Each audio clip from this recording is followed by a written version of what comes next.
A friend of mine and I were traveling through Thailand and Japan for around 2 months, and after that we were both fluent in French and Spanish. And you might think, what? But let me explain. I was already fluent in Spanish before the trip, and my friend is from Quebec, the French part of Canada, so he was already fluent in French. However, he didn't know Spanish at all, and my French was alright, but I haven't used it in over 10 years after finishing high school. So I explained to him this method and told him, look man, we are going to travel together for 2 months, and instead of talking in English all the time, we could speak in French when the sun is out, and when it gets dark, we switch to Spanish.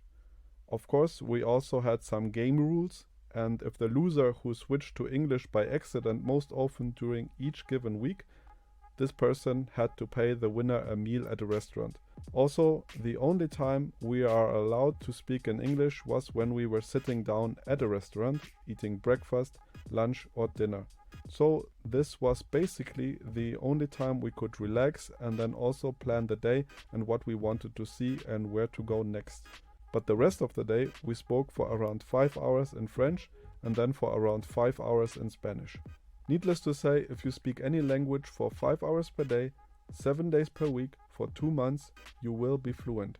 You might still not be able to understand complex topics in your target language, but everything that involves you and your daily life should be easily expressible to you. What is also interesting is that around the end of our trip, when we were at restaurants eating, we just continued using either French or Spanish. We could have used English, but it became so natural after 1 month or so, there was really no need to take a break from speaking from the target languages.